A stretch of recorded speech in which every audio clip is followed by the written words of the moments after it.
السلام علیکم ورحمۃ اللہ وبرکاتہ۔ الحمد للہ وحدہ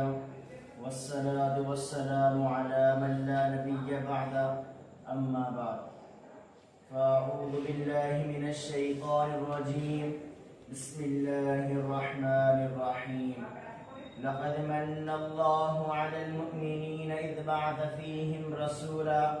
صدق اللہ العظیم۔ شیخ نشیب بدل و افروض علماء اکرام اور معزز سامعین اعظام،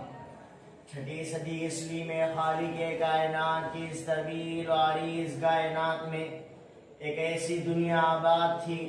جس میں کفر و شرک اور ہر طرح کی معصیت کا دورہ تھا، جس کا آئینہ دار خطبہ جعفر طیار ہے، جو شاہ حبشہ نجاشی کے دربار میں عرب و اہل عرب کی منظر کشی کرتا ہے، جس کو ابن کثیر رحمہ اللہ تعالی نے اپنی کتاب البدایہ والنہایہ میں تحریر کیا ہے۔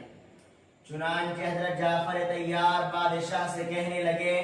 ایھا الملک، اے بادشاہ، کننا قوما علی الشرک نعبد الاوثان، ہم ایسے لوگ تھے جو بت پرستی کیا کرتے تھے، نأکل المیتہ، مردار کھایا کرتے تھے، نستحل المحارم، محرم عورتوں سے نکاح کو حلال سمجھتے تھے، بعضنا من بعض فی سفک الدماء، ہم میں سے قوی ضعیف پر سفاکی و درندگی کے پہاڑ توڑا کرتا تھا، لا نحل شیئا ولا نحرم، کہ ہم حلال و حرام کے درمیان کوئی تمیز نہیں رکھتے تھے، فبعث اللہ الینا نبیا من انفسنا، اسی اثناء میں اللہ نے ہمارے درمیان ایسے رسول کو مبعوث فرمایا، نعرف نسبہ و صدقہ و امانتہ، کہ اس کے نسب کو، اس کی صداقت کو، اس کی امانت داری و پرہیزگاری کو ہم اچھی طرح جانتے تھے، فدعانا الی اللہ، اس نے ہمیں اللہ کا تعارف کرایا، وامرنا بصدق الحدیث، سچ بات کا پروانہ سنایا،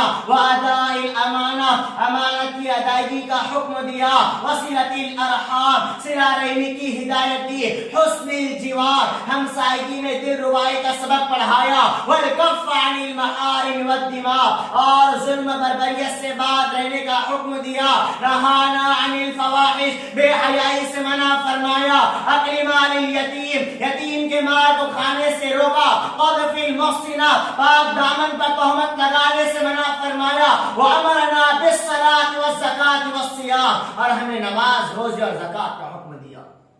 مسلمانوں، یہ خطبہ جعفر طیار مجھے اور آپ کو یہ سبق سکھا رہا ہے کہ سرکار دو عالم صلی اللہ علیہ وسلم نے صرف 23 برس قلیل مدت میں پورے عالم انسانیت میں وہ انقلاب برپا کر دکھایا جس کی نظیر پیش کرنے سے آج کی تاریخ انسانیت تہدام ہے۔ مسلمانوں،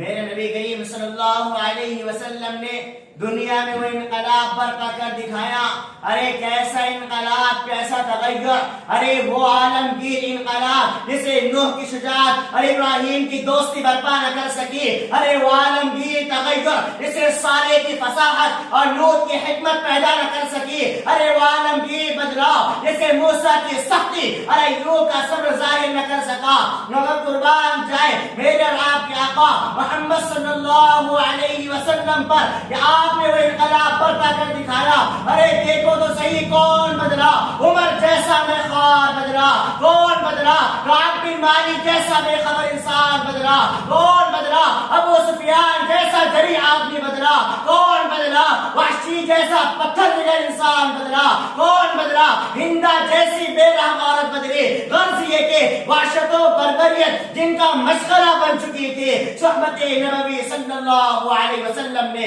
ان کی زندگی کی دھارائی تبدیل کر ڈالی۔ ارے پھر میں کیوں نہ کہوں، ذوالفشانی نے تیری قطروں کو دریا کر دیا، ذوالفشانی نے تیری قطروں کو دریا کر دیا، دل کو روشن کر دیا، آنکھوں کو بینا کر دیا، قدرت جو راہ پر اوروں کے ہادی بن گئے، کیا نظر تھی جس نے مردوں کو مسیحا کر دیا۔ ہماری